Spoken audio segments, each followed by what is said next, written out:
Gender trouble. Today we are going to discuss about gender theory and the approach given by Judith Butler, which is primarily concerned as the post-feminist approach. Now we are going to discuss gender trouble, feminism and the subversion of identity by Judith Butler.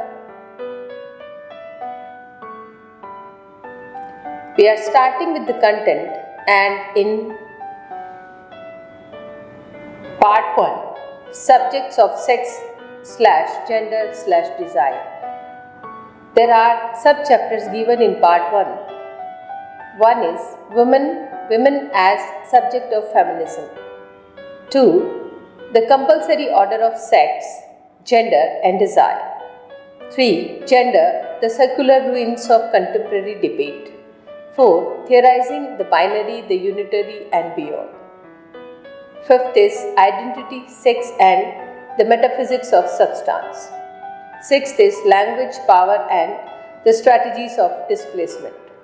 Part 2 is titled as Prohibition, the psychoanalysis and the production of heterosexual matrix. There are sub-parts in part 2. One is structuralism's critical exchange. 2. Lacan, Revere and strategies of masquerade. 3. Freud and melancholia of gender. 4 is gender complexity and limits of identification. 5th is reformulating prohibition as power. 3. Part 3 is associated with subversive bodily act. There are sub-parts in this 3. One is the body politics of Julia Kristeva. 2nd, Foucault, Herculine and the politics of sexual discontinuity. Moniquity, bodily disintegration and fictive sex. 4 is bodily inscription, performative subversion. Conclusion from parody to politics. We are going to start with the preface. And I start here what Judith Butler writes. 10 years ago, I completed the manuscript of Gender Trouble and sent it to Routledge for publication. I did not know that the text would have as wide an audience as it had, or nor did I know that it would constitute a provocative intervention in feminist theory or be cited as one of the founding texts of queer theory. The life of the text has exceeded my intention, and that is surely in part the result of the changing co-text of its reception. As I wrote it, I understand myself to be in an embattled and oppositional relation to certain forms of feminism, even as I understood the text to be part of feminism itself. I was writing in the tradition of eminent critique that seeks to provoke critical examination of the basic vocabulary of movement of the thought to which it belongs. There was and remains warrant for such a mode of criticism, and to distinguish between self-criticism that promises a more democratic and elusive life for the movement and criticism that seeks to undermine it altogether. Of course, it is always possible to misread the former as the latter, but I would hope that will not be done in case of gender trouble. In 1989, I was most concerned to criticize a pervasive heterosexual assumption in feminist literary theory. I sought to counter those views that made presumption about the limits and propriety of gender and restricted the meaning of gender to receive notion of masculinity and femininity. It was and remained my view that any feminist theory that restrict the meaning of gender in the presupposition of its own practice sets up exclusionary gender norm within feminism, often with homophobic consequences.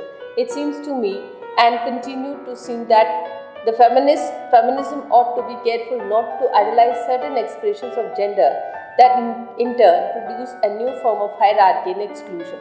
In particular, I oppose those regimes of truth and stipulated that certain kinds of gendered expression were found to be false or derivative, and others true and original.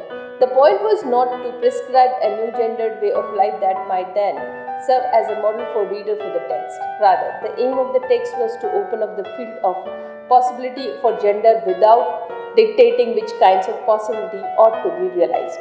One might wonder what was opening and possibilities finally is, but no one who has understood what it is to live in the social world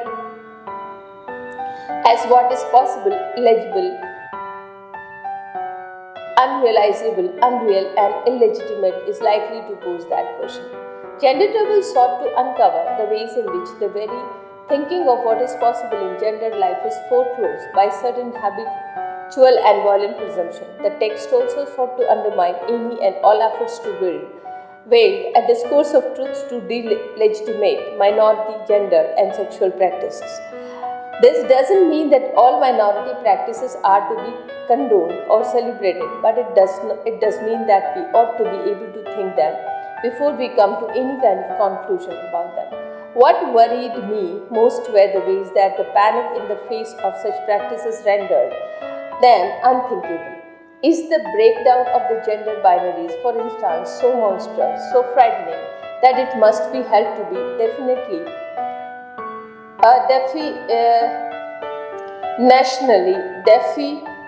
definitionally impossible and heuristically preluded from any effort to think gender? Some of these kinds of presumptions were found in what was called French feminism at the time, and they enjoyed great popularity among literary scholars and some social theorists. Even as I opposed what looked to be the heterosexism at the core of sexual difference fundamentalism, I also drew from French post-structuralism to make my point. My work in gender trouble turned out to be one of the cultural translation. Post-structuralism theory was brought to bear on US theories of gender and political predicament of feminism. If in one of its guises, post-structuralism appeared as a formalism aloof from question of social context and practical aim, that has not been the case with its more recent American appropriation. Indeed, my point was not to apply post-structuralism to feminism, but to subject those theories to a specifically feminist formulation. Whereas some defenders of the post-structuralist formalism express dismay at the overtly thematic orientation it receives in works such as Gender Trouble. The critiques of post-structuralism within the cultural left have expressed strong skepticism towards the claim that anything politically progressive can come of its premises. In both accounts, however, post-structuralism is considered something unified, pure and monolithic. In recent years, however, that theory or set of theories has migrated into gender and sexuality studies, post-colonial and race studies. It has lost the formalism of its earlier instance and acquired a new and transplanted life in the domain of culture theory. There are continuing debate about whether my work was or work of Homi K. Bhabha, Gayatri Chakravarti, Spivak or Slavoj Zizek belongs to cultural studies or critical theory. But perhaps such questions simply show that the strong distinction between the two enterprises has broken down. There will be theorists who claim that all the above belong to cultural studies, and there will be cultural studies practitioners who define themselves against all manners of theory, although not significantly Stuart Hall, one of the founders of the cultural studies in Britain. But both sides of the debate sometimes miss the point that the face of the theory has changed precisely through its cultural appropriation. There is a new venue of the theory, necessarily impure where it emerged in and as the very event of cultural translation. This is not a displacement of the theory by historicism, nor a simple historicization of the theory that exposes the contingent limit of its moral generalizable claim. It is rather the emergence of theory at the sites where cultural horizons meet, where the demands of translation is acute and its promises of success uncertain. Gender trouble is rooted in French theory, which is itself a curious American construction. Only in the United States are so many disparate theories joined together as if they formed some kind of unity. Although the book has been translated into several languages and has had an especially strong impact on discussion of gender and politics in Germany, it will emerge in France, if it is finally does, much later than in other countries, I mention this to underscore that the apparent Franco-centricism of the text is at a significant distance from France and from the life of the theory in France. Gender trouble tends to read together in a syncretic veins various French intellectuals Lévi-Strauss, Foucault, Lacan, Kristeva, Wittig, who had few alliances with one another, and those readers in France rarely, if even, read one another. Indeed, the intellectual promiscuity of the text mark it precisely as American and mark it foreign to the French context. So does it emphasize on the Anglo-American sociological and anthropological tradition of gender studies, which is distinct from the discourse of sexual difference derived from structuralism inquiry. If the text runs the risk of Eurocentrism in US, it has threatened an Americanization of theory in France for those few French publishers who have considered it. Of course, French theory is not only a language of this text, it emerged from a long engagement with feminist theory, with the debate on the socially constructed character of gender, with the psychoanalysis and feminism, with Gail Rubin's extraordinary work on gender, sexuality and kinship, Esther Newton's groundbreaking work on drag, Monique Wittig's brilliant theoretical and fictional writings, and with gay and lesbian perspective in humanities. Whereas many feminists in the 1980s assumed that lesbianism made feminism in lesbian feminism, gender trouble sought to refuse the notion that lesbian practice instantiates feminist theory and set up a more troubled relation between the two terms. Lesbianism in this context does not represent a return to what is most important about being a woman. It does not concentrate femininity or signal a gynocentric world. Lesbianism is not erotic consumption of a set of political beliefs. Sexuality and belief are related in a much more complex fashion and very often to all with one another. Instead, the text asks how do non-normative sexual practices call into questions the stability of gender as a category of analysis. How do certain sexual practices compel the question, what is a woman, what is a man? If gender is no longer to be understood as consolidated through normative sexuality, then in a crisis of gender that is specific to queer context. The idea of sexual practices has the power to destabilize gender emerged from my reading of Gail Rubin, The Traffic in Women, and sought to establish that normative sexuality fortifies normative gender. Briefly, one is a woman according to this framework to the extent that one functions as one within domain heterosexual frame, and to call the frame into question is perhaps to lose something of one's sense and place in gender. I take it that this is the first formulation of gender trouble in this text. I sought to understand some of the terror and anxiety that some people suffer in becoming gay, the fear of losing one's place in gender or of not knowing whom will be if one sleeps with someone of ostensibly same gender. This constitutes a certain crisis in ontology experienced at the level of both sexuality and language.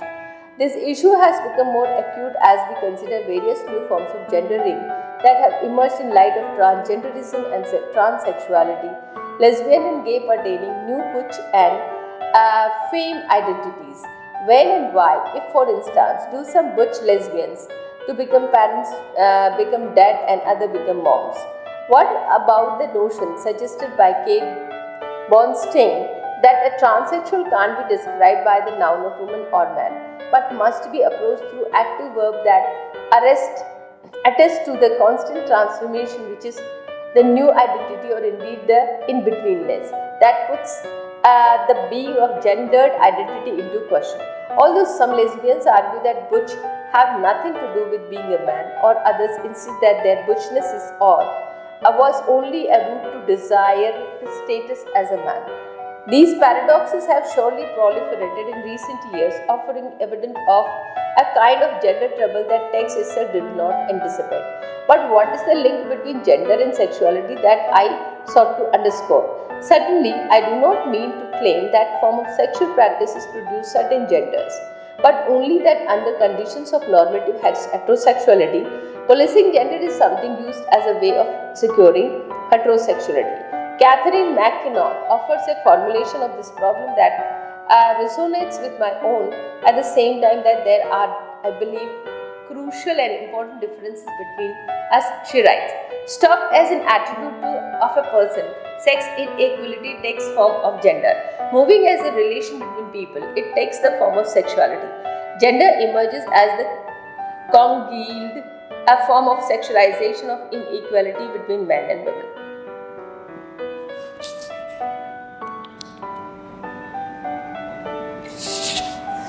In this view, sexual hierarchy produces and consolidates gender.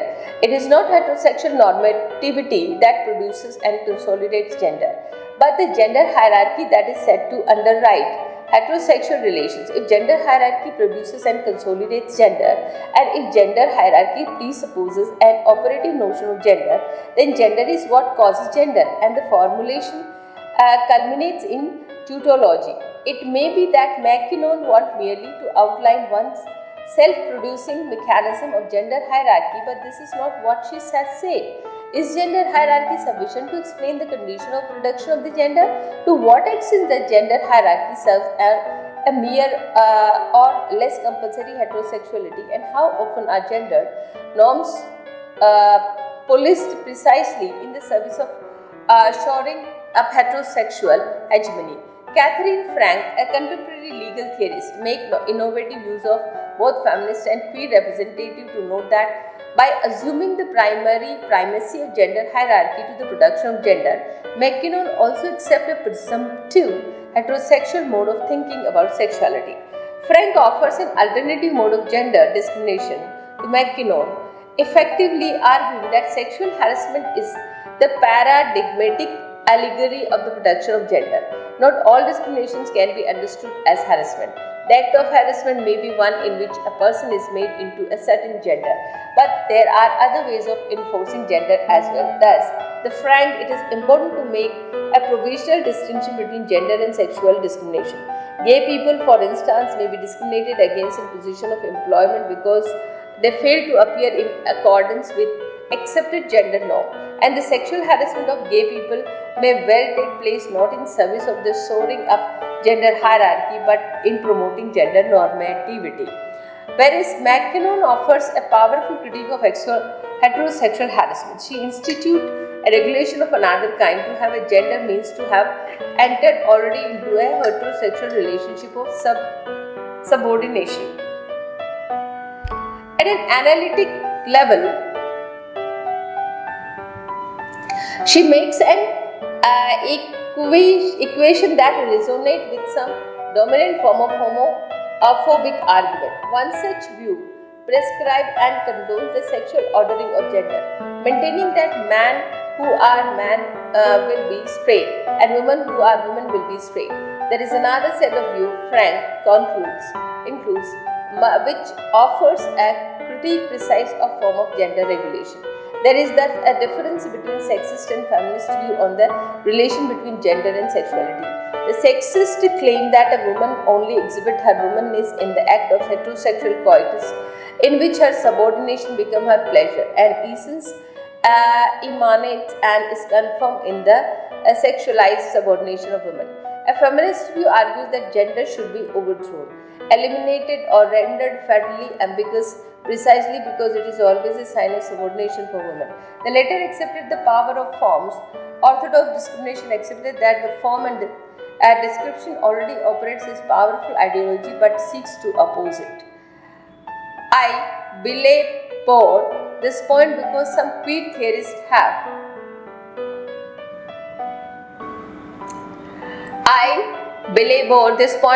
some queer theorists have drawn an analytic distinction between gender and sexuality, refusing a casual or structural link between them. This makes good sense from one perspective. If what is meant by this distinction is the heterosexual normativity ought not to order gender, and that such ordering ought to be opposed, I am firmly in favor of this view. If, however, what is meant by this that descriptively speaking there is no sexual regulation of gender, then I think an important but not exclusive dimension of how homophobia work is going unrecognized by those who are clearly most eager to combat it. It is important for me to concede, however, that the performance of gender subversion can indicate nothing but sexuality and sexual practice. Gender can be rendered ambiguous without disturbing or reorienting normative sexuality at all.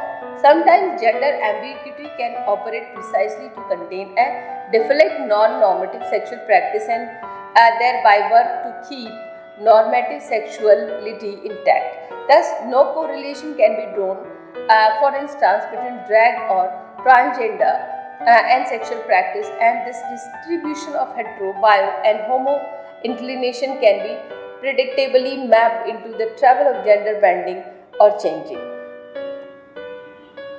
Much of my work in recent years has been devoted to clarifying and revising the theory of performativity that is outlined in Gender Trouble. It is difficult to say precisely what is performativity. It's not only because my own work on what performativity might mean have changed over time, most often in response to excellent criticism, but because so many others have taken it up and given it their own formulation. I originally took my clue on how to read the performativity of gender from Jacques Derrida, reading of Kafka, Before the Law. There, the one who waits for the law sits before the door of the law, attribute a certain force to the law for which one waits. The anticipation of the authoritative disclosure of meaning is a means by which that authority is attributed and installed. The anticipation conjures its object. I wondered whether we do not labor under a similar expectation concerning gender, that it appear as an interior essence that might be disclosed, and exceptions that ends up producing the very phenomena that it anticipates.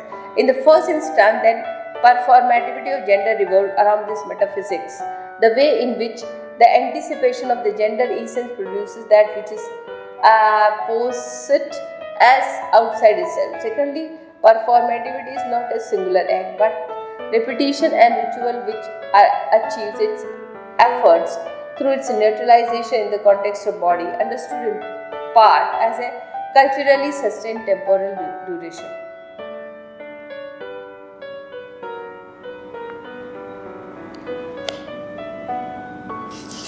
Several important questions have been posed to this doctrine, and one seems especially noteworthy to mention here. The view that gender is performative sought to show that what we take to be internal essence of gender is manufactured through a sustained set of acts positioned through the gendered stylization of body. I repeat, the gendered stylization of body. For your reference, these are the terms which need to be learned and written in your exam sheet. Gendered stylization of the body. In this way, it shows that we take to be an internal feature of ourselves is one we anticipate and produce through certain bodily acts, and extreme and hallucinatory effects of neutralized gender gestures. Does this mean that everything that is understood and internal about the psyche is therefore evacuated, that internally is a false metaphor? Although Gender Trouble clearly drew upon metaphor of an internal psyche in its early discussion of gender melancholy, that emphasis was not through forward into the thinking of performativity itself. Both the psyche, life of power, and several of recent articles on psychoanalytics topics have sought to come to terms with this problem. What many have seen as a problematic break between the early and late chapters of this book.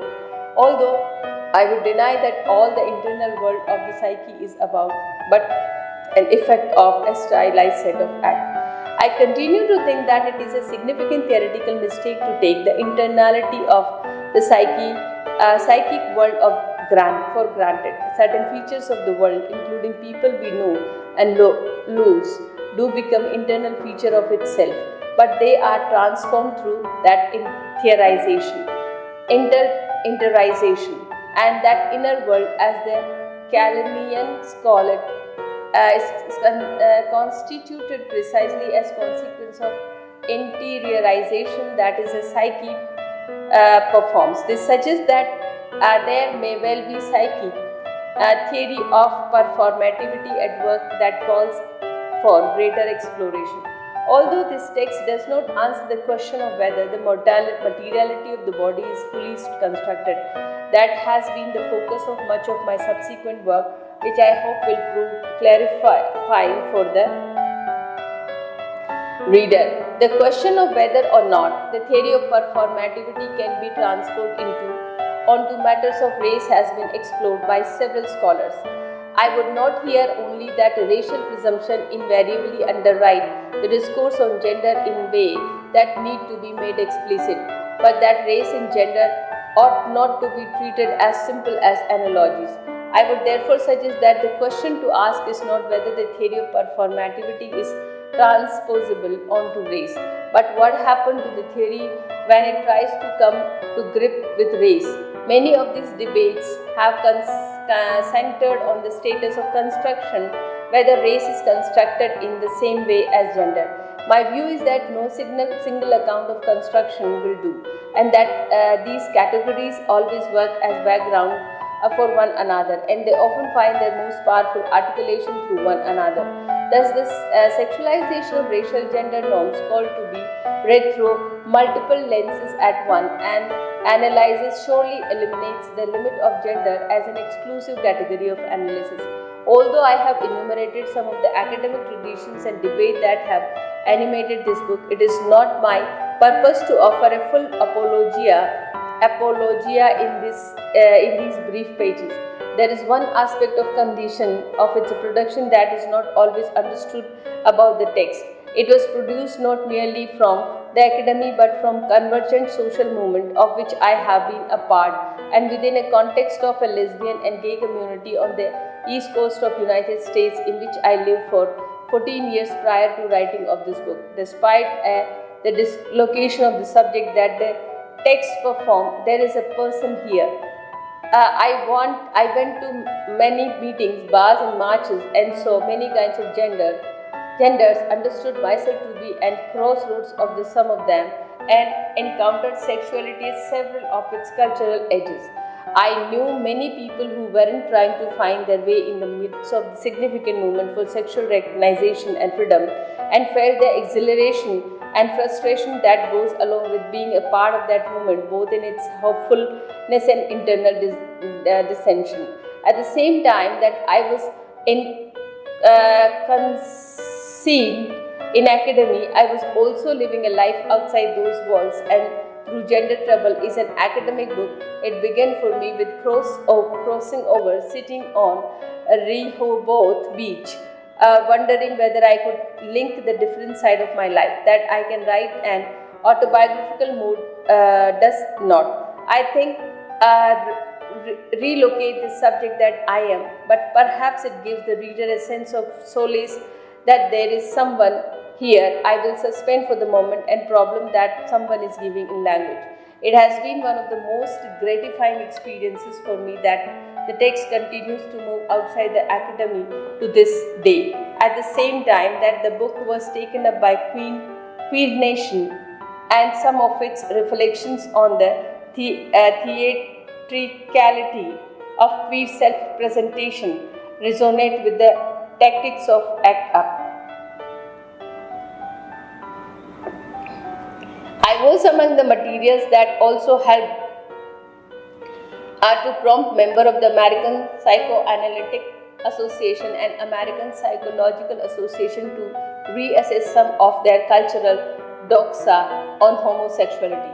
The questions of performative gender were appropriated in different ways in the visual art, at Whitney exhibition and the Otis School of the Art in Los Angeles, among others. Some of its formulations on the subject of women and relation between sexuality and gender also made its way into feminist jurisprudence and anti-discrimination legal scholarship in the work of Vicky Schools, Catherine Frank, and Mary Jo Fruit. In turn, I have been compelled to revise some of my position in the gender trouble by virtue of my own political engagement.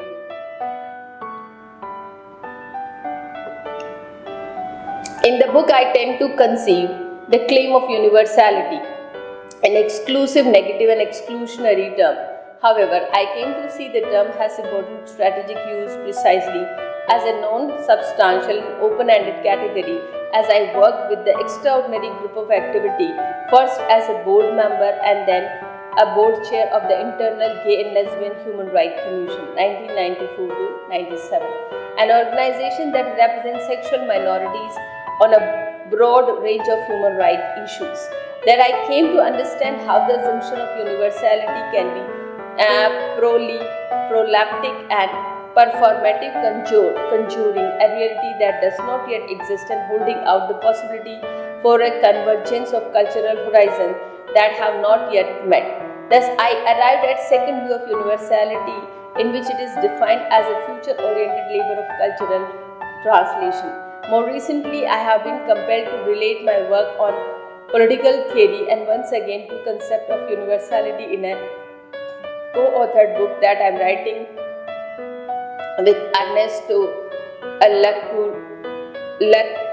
Lacalo and Slavoj Zizek on the theory of hegemony and its implication for theoretically activist left, to be published by Warsaw in 2000. Another practical dimension of my thinking has taken place in relationship to psychoanalysis is both a scholarly and clinical centered enterprise. I am currently working with a group of progressive psychoanalytics therapists on a new journal, Studies in Gender and Sexuality, that seeks to bring clinical and scholarly work into productive dialogue on question of sexuality, gender and culture. Both critics and friends of gender trouble have drawn attention to difficulty of its style. It is no doubt strange and maddening to some to find book that is not easily consumed to be popular according to academic standards. The surprise over this is perhaps attributable to the way we underestimate the reading public, its capacity and desire for reading complicated and challenging text when the complication is not grotesque, or when the challenge is on the service of calling taken for granted truths into question, when the taken for grantedness of those torture is indeed oppressive. I think that style is complicated retain and not one that universally choose or control the purpose we consciously intend. Frederick Jensen made this clear in his early book on Asatri. Certainly one can practice style, but the style that become available to you are no entirely a matter of choice. Moreover, neither grammar nor style are politically neutral. Learning the rule that govern intelligible speech in calculation into normalized language, where the price of not conforming is the loss of intelligibility. It's Dr. Drusilla Cornell in the edition of Adorno reminds me there is nothing radical about common sense. It would be a mistake to think that received grammar is the best vehicle for expressing radical view, given the constraint that grammar imposes upon thought.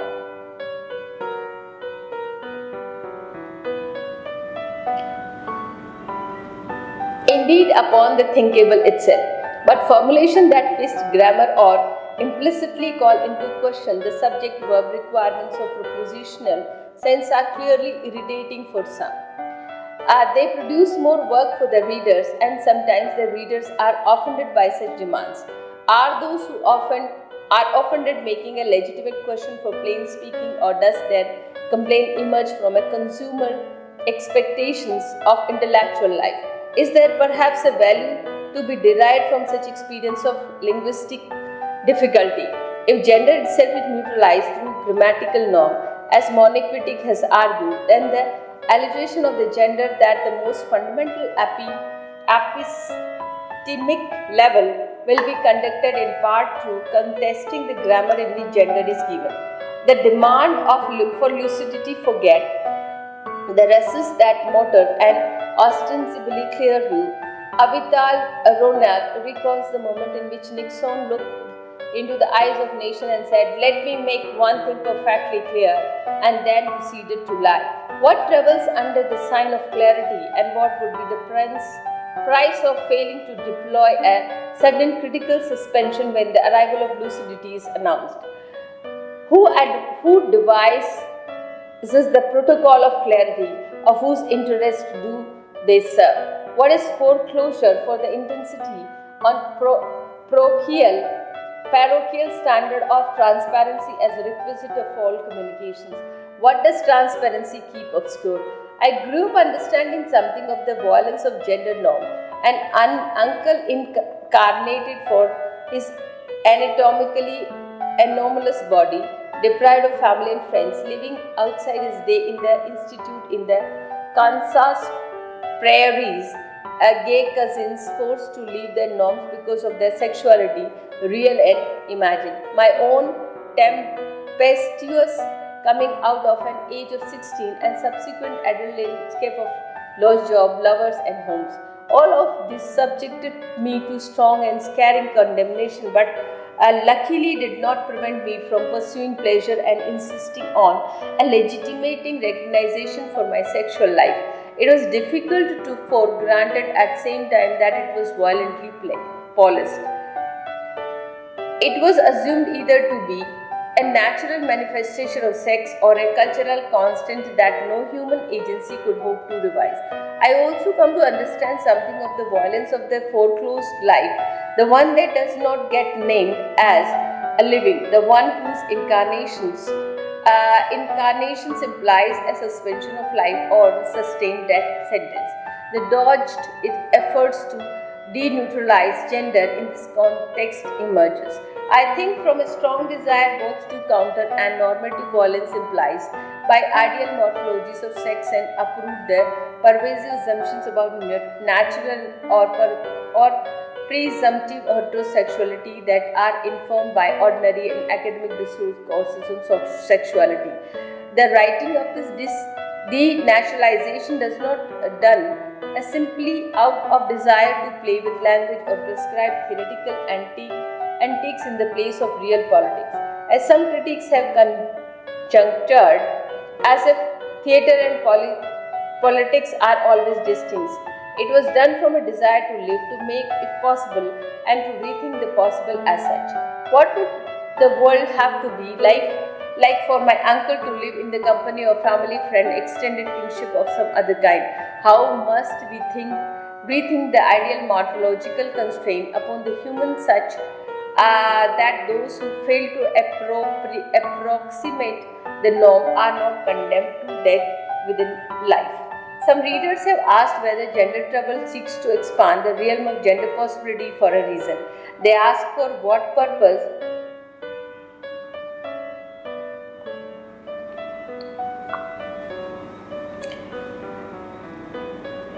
They ask for what purpose are such new configuration of gender device and how sought we judge among them. The question often involves a prior premise, namely that the text does not address the normative or prescriptive dimension of feminine thought. Normative clearly has the least two meanings, that is critical encounter, since the world is one I use often mainly to describe the mundane violence performed by certain kind of gender ideals. I usually use normative in a way that is synonymous with pertaining to norm that govern gender. But the term normative also pertains to ethical justification, how it is established and what concrete consequences proceed from.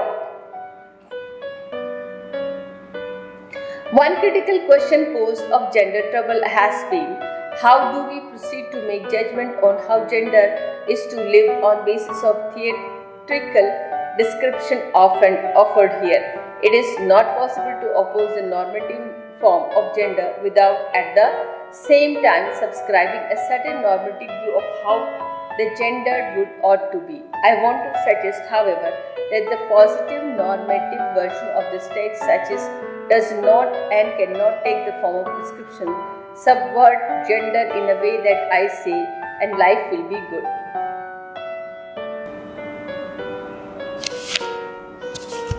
Those who make such prescription or who are willing to decide between subversive and unsubversive expression of gender base their judgment on a description. Gender appear in this or that form, and then a normative judgment is made about those appearances and the basis of what appears. But what condition the domain of appearance of gender itself? We may be tempted to make the following distinction. A descriptive account of gender includes consideration of what makes gender intelligible, and inquiry into its condition of possibility, whereas a normative account seeks to answer the question of which expression of gender are acceptable and which are not, supplying persuasive reasons to distinguish between such expression in this way. The question, however, of what quality as gender itself already a question that attests to a pervasively normative operations of power, a fugitive operation of what will be the case under the rubric of what is the case. Thus, the very description of the field of gender is no sense prior to the separable form, the question of its normative operation. I am not interested in delivering judgment on what is distinguished the subversion from the unsubversion. Not only I do believe that such judgment cannot be made out of context, but that they cannot be made in a way that endure through time, context, and poised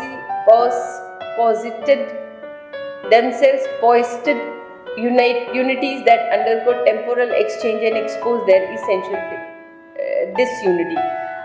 Just as metaphor lose their metaphoricity as they congeal through time into concepts, as subversive performances always run the risk of becoming deadening cliches through their repetition, and most importantly through their repetition within commodity culture, and subversion carries market value. The efforts to name the criteria for subversiveness will always fail and ought to. So what is stake for using in the terms of all? What continues to concern me most is the following kind of question. What will and will not constitute an intelligible life, and how do presumption about normative gender and sexuality determine in advance what will qualify as human and the livable? In other words, how do normative gender presumptions work to delimit the very field of description that we have for the human? What is the means by which we come to see this delimiting power, and what are the means by which we transform it? The discussion of Drake that gender trouble offers to explain the construct and performative dimensions of gender is not precisely an example of subversion. It would be mistake to take it as the paradigm of subversive action, or indeed as model of political agency. The point is rather different. If one thinks that one sees a man dressed as a woman or a woman dressed as a man, then one takes the first turn for each dose of perception as the reality of gender. The gender that is introduced through the simile-lack reality and is taken to constitute an illusionary appearance. In such perceptions, in which an ostensible reality is compelled with an unreality, we think we know that the reality is taken the secondary appearance of gender to be mere artifice, play, falsehood and illusion. But what is the sense of gender reality that founds this perception in this way? Perhaps we think we know what the anatomy of the person is, sometimes we do not, and we certainly have not appreciated the variation that exists at the level of anatomical description, or we derive that knowledge from the clothes that the person wears or how the clothes are worn. This is naturalized knowledge, even though it is based on a series of cultural inferences, some of which are highly erroneous. Indeed, if we shift the example from drag to transsexuality, then it is no longer possible to derive a judgment about stable anatomy from the clothes that cover and articulate the body. That body may be pre-operative, transitional, post-operative, or even seeing the body may not answer the question of what are the categories through which one sees. The moment for which one's state and usual cultural perception fail, when one can't with surety read the body that one sees, is precisely the moment when one is no longer sure whether the body encountered is that of a man or a woman. The vacillation between the categories itself constitute the experiences of body in question. When such categories come into question, the reality of gender is also put into crisis. It becomes unclear how to distinguish the real from unreal, and this is the occasion in which we come to understand that we take to be real what we evoke as neutralized knowledge of gender, in fact a changeable and revisable reality. Call it subversive or call it something else. Although this insight does not in itself constitute a political revolution, no political revolution is possible without a radical shift in one's notion of the possible and the real. As sometimes this shift comes as a result of certain kinds of practices that precede their explicit theorization and which prompt to rethinking of our basic categories. What is gender? How is it produced and reproduced? And what is its possibilities? At this point, the sedimented and refined field of gender reality is understood as one that might be made differently and indeed less violently. The point of this text is not to celebrate drag as the expression of the true and model gender, even as it is important to resist the belittling of drag that sometimes takes place, but to show that neutralized knowledge of gender operates as a preemptive and violent circumscription of reality. To the extent the gender norm, ideal dimorphism, and heterosexual complementarity of body, ideal and rule of proper and improper masculinity and femininity.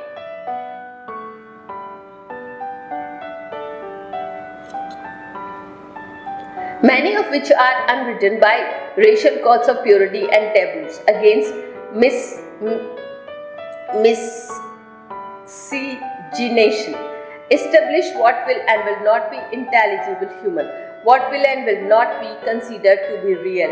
They establish the ontological field in which bodies may be given legitimate expression. If there is positive normative task for gender trouble, it is to insist upon the extension of this legitimacy to bodies that have been regarded as false, unreal, unintelligible.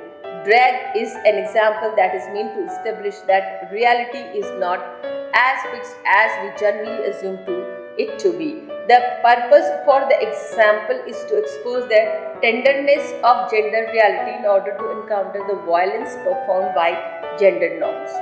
In this text, as elsewhere, I have tried to understand what political agency might be, given that it can't be isolated from the dynamics of the power from which it is wrought. The iterability of performativity is a theory of agency, one that cannot disavow power as the condition of its own possibility. This text does not sufficiently explain performativity in terms of its social, psychic, corporal and temporal dimensions. In some ways, the continuing work of this clarification in the response to numerous excellence criticism guides most of my subsequent publication. Other concerns have emerged over this text in the last decades and I have sought to answer them through various publications. On the status of materiality of the body, I have offered a reconsideration and revision of my reviews in Body That Matters. On the question of the necessity of the category of woman for feminine analysis, and I have revised and expanded my views on contingent foundation to be found in volume I co-edited with John W. Scott, Feminist Theorize the Political, a Routledge publication 1993, and in the collective authored Feminist Contentions, Routledge 1995. I do not believe that post-structuralism entails the death of autobiographical writing, but it does draw attention to the difficulty of the I to express itself through the language that is available for it. For this I that you read in a part of consequence of the grammar that governs the availability of persons in the language, I am outside the language that structure me, but neither I am determined by the language that makes this I possible. This is the bind of self-expression, and as I understand it, what it means is that you never receive me apart from the grammar that establishes my availability to you. If I treat that grammar as pellucid, then I fail to call attention to precisely to that sphere of language that establishes and de-establishes intelligibility, and that would be precisely to thwart my own project as I have described it to you here. I am trying to be difficult, but only to draw attention to difficulty without which no I can appear. This difficulty takes on a specific dimension when approached from a psychoanalytic perspective. In my efforts to understand the opacity of the I in the language, I have turned increasingly to psychoanalysis since the publication of Gender Trouble. The usual efforts to polarize the theory of the psyche from the theory of power seems to me to counterproductive, for part of which what is so oppressive about social forms of gender is the psychic difficulties they produce. I sought to consider the way in which Foucault and psychoanalysis might be thought together in the Psychic Life of Power, Stanford, 1997. I have also made up of the psychoanalysis to curb the occasional voluntarism for my view of performativity without thereby undermining a more general theory of agency. Gender trouble sometimes read as if gender is simply a self-invention or that psychic meaning of a gender presumption that might be read directly off its surface. Both of those postulates have had to be refined over. Moreover, my theory sometimes waffles between understanding performativity as linguistic and casting it as a theatrical.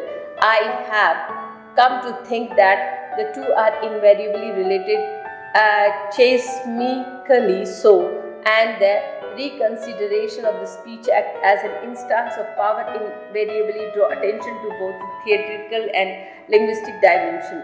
In excitable speech, I sought to show that Speech Act at one performed and thus theatrical presented in an audience subject to interpretation, and linguistic inducing a set of efforts through its implied relation to linguistic convention.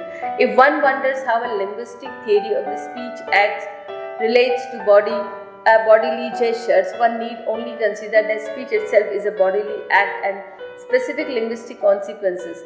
Thus, speech belongs exclusively neither to corporal presentation nor the language, or its status as word and deed is necessarily ambiguous. This ambiguity that consequences for the practice of coming out for the insurrectionary power of the Speech Act for the language as a condition of both bodily seduction and the threat of injury.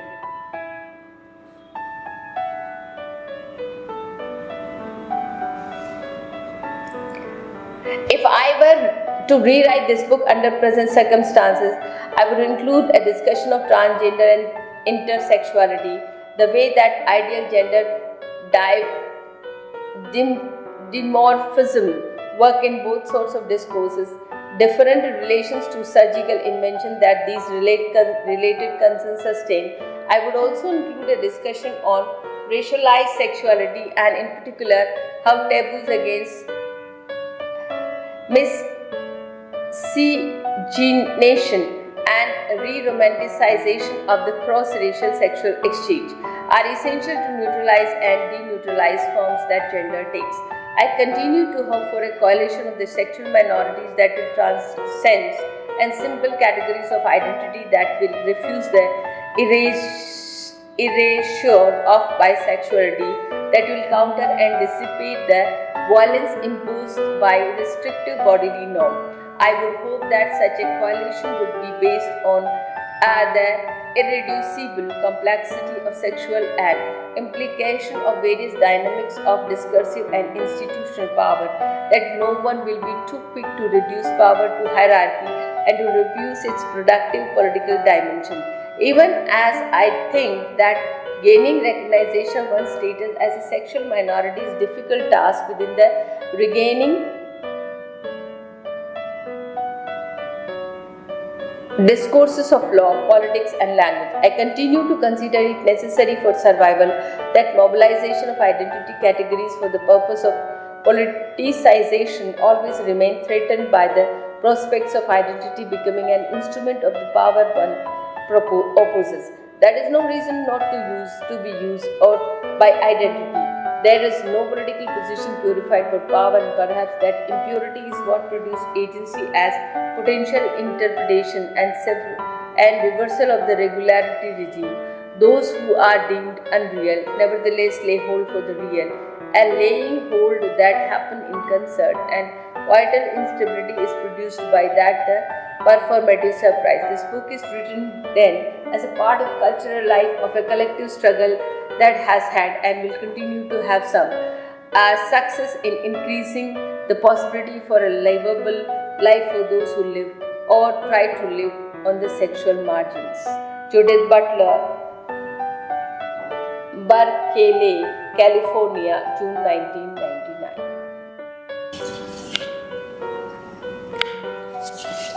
Let us start. Discourse Analysis.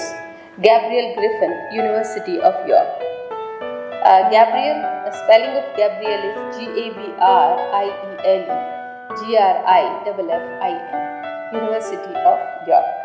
And the name of the chapter is Discourse Analysis, chapter number 6. This chapter is taken from the book Research Methods for English Studies, edited by Gabriel Griffin. Introduction. Discourse analysis is concerned with the investigation of language, both written and oral, and it is actually used as opposed to an abstract system of structure of language. It is different from textual analysis, see chapter 9 in this volume, in that it assumes from the outset that language is invested, meaning that language is not neutral, a tool for transmitting a message, but rather that all communicative events. 1. Dijik, 2001. Whether these be, for instance, reading of novels, plays, poetry, and a notice on a billboard, a conversation or an interview, constitute a particular way of talking about the understanding of the world and as an aspect of the world. Phillips and Jorgensen, 2002.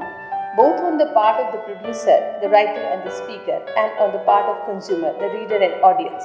As such, discourse analysis refers both as a theory of language use as not neutral but invested, and a method of analyzing language in use. Discourse analysis has two components. One is the investigation of pattern in language use. For instance, the kind of personal pronouns used, such as I or we, by an individual speaker, narrator, and the impact for this on the authority status of the speaker narrator. The other relates to the pattern of language use as activity or process. For instance, how much verbal space a speaker occupies in conversation. The aim of discourse analysis is to produce an analysis or explanatory critique, Fairclough, 2001, of how and to what purpose language is used. It is invested through the deployment of specific textual features, lexical, grammatical, semantic. In order to facilitate understanding of its effects and possibility of resistance to that investment, it thus explores the link between language use and socio-cultural practices. Philip and Jorgensen. The term discourse itself has multiple meanings. See Mills, 1997, especially pp. 1-26. Thus, it may refer only to spoken word or to all utterances written and verbal, to a particular way of taking, delineating a specific domain with its own particular vocabulary and set of meanings such as legal discourse, medieval discourse, scientific discourse, medical discourse, scientific discourse. Discourses may also refer to a specific set of statements within a given context, a regulated practice which accounts for number of statements. Foucault, 1972. Such a religious discourse for sermon, for example, or fairy tales, which have definable characteristics and features established and maintained through the regulations that govern what you can and cannot utter as a part of these genres or subgenres, and how can you articulate. Thus, the conventions of the fairy tale allow it to begin with once upon a time, but not with beloved in Christ, an opening more appropriate to a sermon. Discourse thus simultaneously makes certain utterances possible while surpassing others. Discourses also produce different kind of truth claim or effects. Thus, we understand fairy tale both as made-up stories or fiction, and as myth, and the opening once upon a time signals the commencement of a certain kind of story that we do not expect to be literally true, but which, as fairy tales, delivers inter alia a particular sort of moral message. If a priest or a vicar were to start her sermon on once upon a time, This would create interdiscursivity, the mixing of different discourses with different types of truth claims. That in turn would destabilize her narrative and raise question about its truth value, since sermons are intended to convey partly a literary truth. For example, Christ died on the cross and arose against after several days of burial, and partially a moral message. To start a sermon with once upon a time would undercut the literal truth element of the sermon and render questionable the truth if effect a sermon is meant to produce. In The Time of the Angels, Irish Murdoch captures the imperative of the discourse of sermon hilariously and tragically in the exploit of the figure of Carol Fisher, rector of St. Eustache, Watergate, who has lost his faith in institutional religion. He introduced curious variations of his own into the ceremonial of his services and even into the liturgy. He began a sermon by saying, "And what if I tell you that there is no God?" and then left his conversation to fidget uneasily during a long silence. He once conducted a service from behind the altar. He was given to laughing in church. Murdoch, 1978. The novel here portrays the normative structure of discourse, showing that discursive framework demarcate the boundaries within which we can negotiate, meaning Mills, 1997. By raising question about the existence of God, Carroll stepped outside these boundaries. The except from the novel indicate a further aspect of discourse, namely that it assigns subject position both to the speaker narrator and to the listener reader. Carroll's boundary violations regard the subject position he should adopt. Metamorphically, by affirming the existence of God, and especially by speaking from in front of the altar, lead to unease among the congregation who do not know how to respond to these transgressions. Discourse then has meaning, force and effect within a social context. Mill, 1997. In this instance, in a relation to the congregation, hence the emphasis in discourse analysis on the impact or effects of discourse in social. Carroll's boundary violations signal the extent to which discourse normalizes or naturalizes certain discursive conventions through their iterative performance to the extent that only at the point of violation may we become aware of the existence of those norms. Part of the effects of discursive structure is precisely such naturalization, which serves to reinforce the boundaries between different kinds of discourse and introduces the notion that change involves violation in what has described as the order of discourse, that is, limited range of discourses which struggle in the same terrain. Philip and Jorgensen, 2002. One example commonly used for such struggle is the contest between traditional and alternative medical discourses. Such struggle concerns the dominance of a specific discourse in a given field and indicate that the hegemony or preeminence of a given discourse is not set in stone but achieved through struggle and therefore subject to change. Once a struggle and change can be observed in feminist appropriations of the certain literary forms such as fairy tales. Texts like Angela Cartwright's The Bloody Chamber have served both to highlight the gendered conversation that govern traditional fairy tale and to explore the truth claim these make about relations of the power. For instance, between the wolf and Little Red Riding Hood, the change in perception of that such appropriations have brought about both in relation to the genre in question and in relation to its truth claim, signal or a key aspect of discourse to be mentioned here.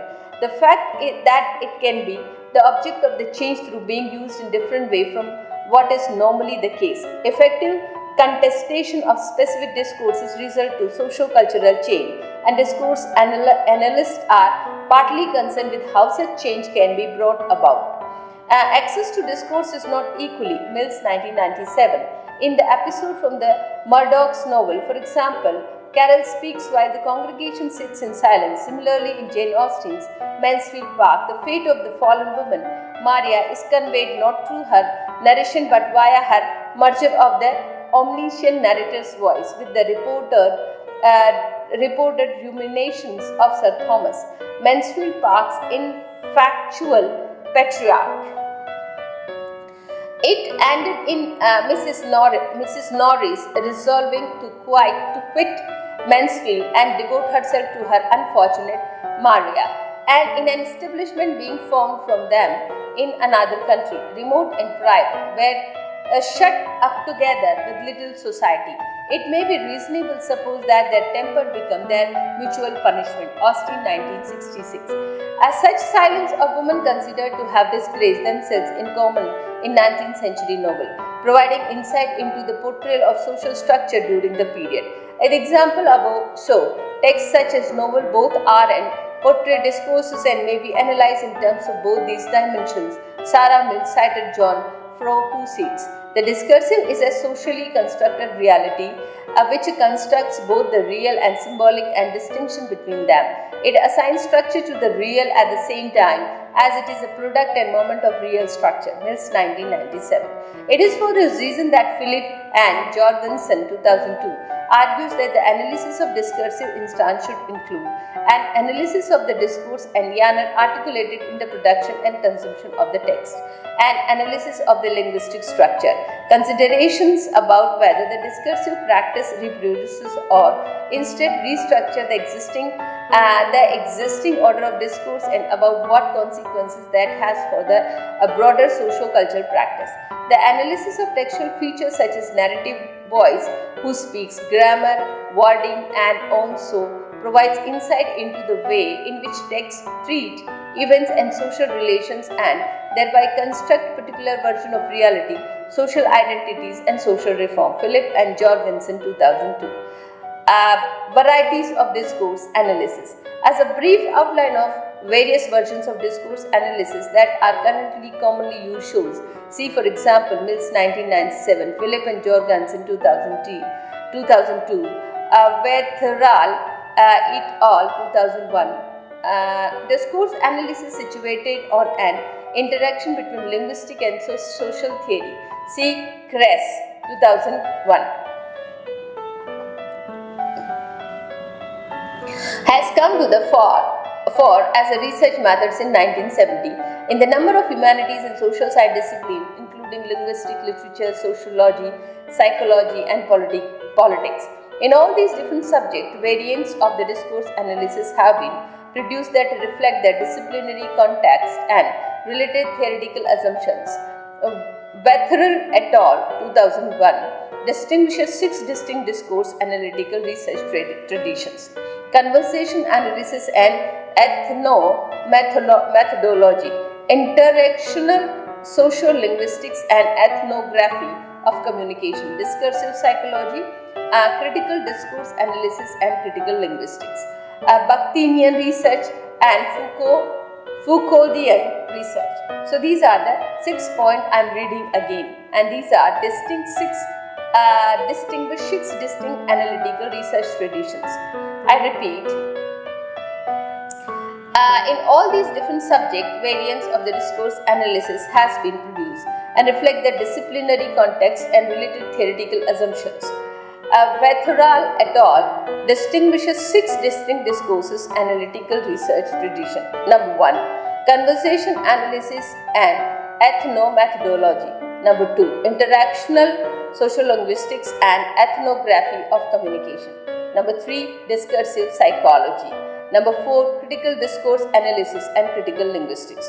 Number 5, Bakhtinian research. Number 6, Foucauldian research. These traditional share certain traits, in particular their focus on language use as subject of research. The assumption that language is not a neutral means for conveying a message but rather shapes our perceptions of the world. What such shaping takes place within the hierarchical structure of the power, which are both formulated and upheld by language, and can also be changed through the changing use of language, and that actual use offers possibilities for change or resistance to demand to dominant discourse through being situated and at a particular moment in time and particular context. At the same time, these traditions differ in the terms of the degree to which they view the world at partially or wholly constructed through discourses. The type of discourse they focus on, for example, written, spoken, naturally occurring, discursive or non-discursive, institutional. The assumptions they make about the enunciating subject, that is, extent to which they ascribe agency to the subject in having or not having control over his or her language use, and what change or he or she may be able to generate through that use, and opposed to subject being viewed as objects of and constructed by discourses. Their focus on the structure of discourse or its effects, the context in which they analyze discourse, the knowledge they seek to produce. These issues can be persuaded by the reader via Butler et al. 2001. The point of mentioning all these there is to indicate that discourse analysis is not a unitary research method, but one that takes different form of different contexts dependent upon the research on wishes to conduct and within what academic discipline. Discourse analysis as a research method also continued to evolve. In the following, I shall predominantly draw on the critical discourse analysis associated inter alia with the linguistic normal Fairclough, for example 1989, 1992, 1995 and 2000, Chauliaraki and Fairclough 1999. In order to discuss what kind of research one might conduct using discourse analysis, what kind of knowledge discourse analysis produces, and what some of the issues are related to the use of discourse analysis as a research method. Critical discourse analysis. Fairclough's version of critical discourse analysis, CDA, distinguishes discursive form from non-discursive dimensions of communication and is concerned with the way in which discourses act to produce the change the world. It attempts to engage critically, hence critical discourse analysis, with the discourses produced by dominant institutions such as government in order to show how the text they produce recreate particular version of the world. For example, Fairclough 2000 and Van de Dijk 2001. Fairclough's critical discourse analysis is thus also a theory of subject and of an agency, in that it is concerned with the relationship between language, the subject and social process, viewing the subject as capable of influencing perception of the world and thus for changing things through this is her use of language. Following Fairclough are Boda 1997, Philip and Jorgensen 2002 identify 6 common features among the diverse version of critical discourse analysis that exist. The understanding that language and discursive practice, how texts are produced and consumed, contribute to the constitution of the world.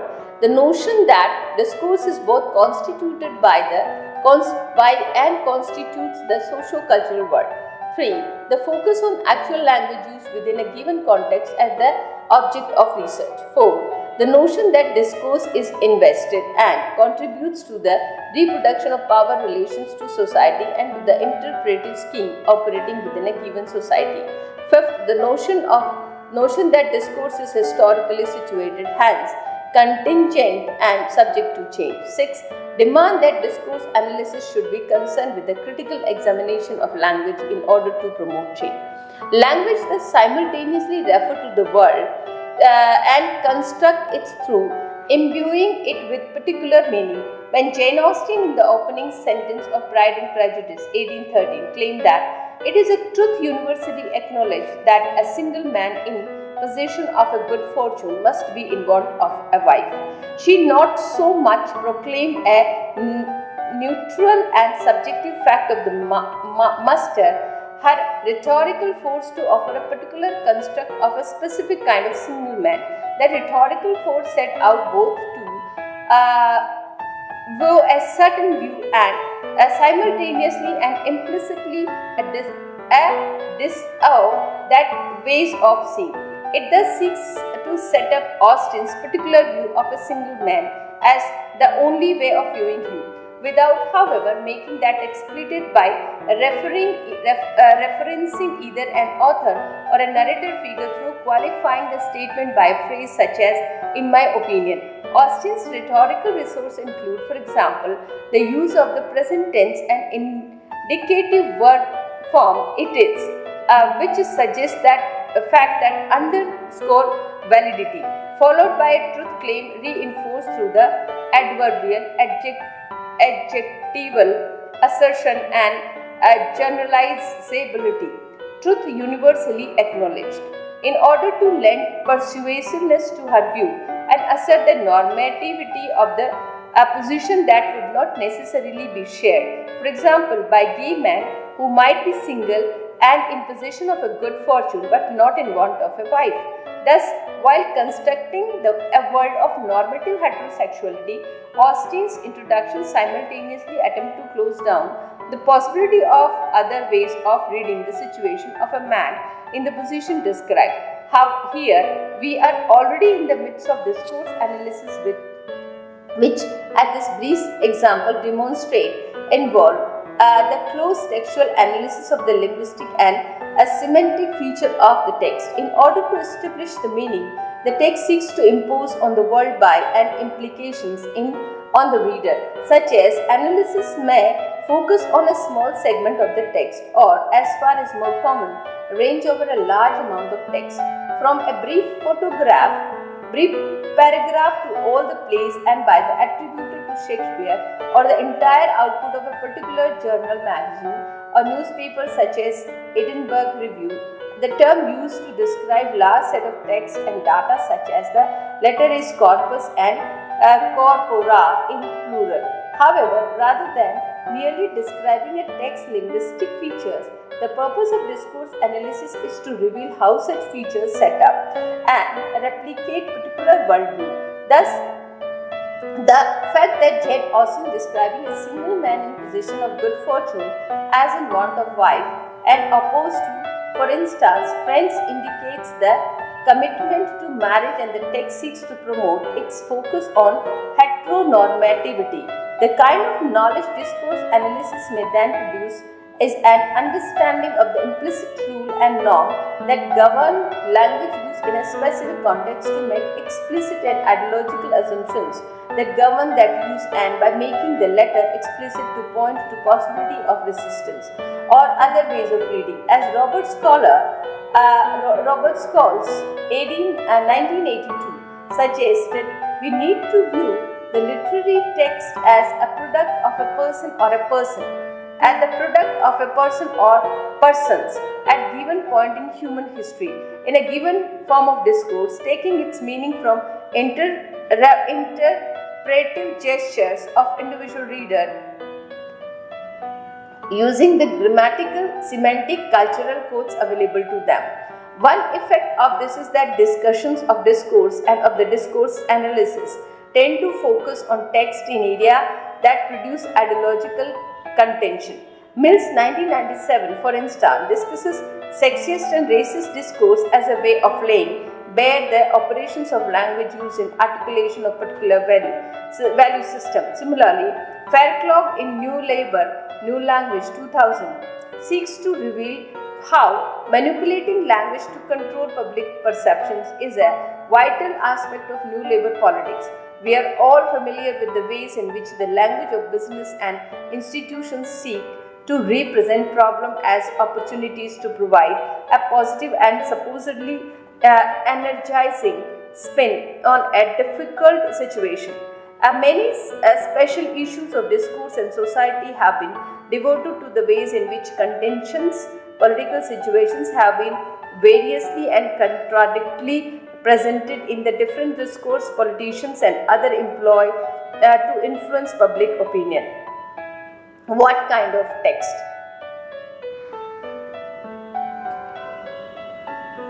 This brings us to the question of what kind of text might be analyzed using discourse analysis within the frame of English studies. Hence, the first thing to note is that while English studies has sometimes been narrowly viewed as the study of literature, that is, the study of high literary form of a set of specific authors' work, The question of what is literature and indeed what its purpose is raised particularly vigorously in the since the canon debate of the late 1970s and early 1980s has itself become the matter of contestation. The effect of this has been that the field of English studies at the beginning of the 21st century has attempted to encompass all manners of text and by all manners of writers who were not part of the canon of literature that formed the backbone of a teaching of English literature until the mid-1970s. For example, in 1980s, particularly the 1990s, there was a turn in English literature towards science. This was promoted by the drive of public educational policies towards enhancing the public understanding of science. A part of the demise of the welfare state and promotion inaugurated under the conservative government of Margaret Thatcher and continued under the Labour government of Tony Blair to consumer choice and individual responsibility. This term has meant that different kinds of text from science, including from the fields such as medicine, biology, zoology and anthropology, have been revisited by English literature scholars in order to explore the interrelationship between the kind of narrative we produce about our world in different domains and the impact that these narratives have. One need only think of the work such as Gillian Beer's Darwin's Plot and Jonathan Swart's The Body Emblazons Dissections and the Human Body in a Renaissance Culture, 1995, to recognize the impact of this term to science on the English studies as a field. Discourse analysis as research method of the English studies may then not be confined to the study of literature as a high cultural form, but can be applied to many different kinds of text, including not least verbal ones such as interviews with the writer. For instance, in her chapter on ethnography in this volume, Rachel Elsop, for instance, briefly discusses the ways in which cultural critique Mary Louise Pratt has described ethnographic narratives as either utopia or dystopia, depending on their narrative arch and on how the ethnographic positioned him or herself in his or her narrative. Studies of ethnography as text in specific narrative structure may well then, and indeed do in the context of travel writing, for instance, from part of what might be termed English studies. The point is that field of English studies has widened considerably during the past 30 years or so. The kind of text a researcher working with discourse analysis as a research method might focus on thus depends on the knowledge her or she wants to produce. He or she may be focused on high culture text, but it is not restricted to these.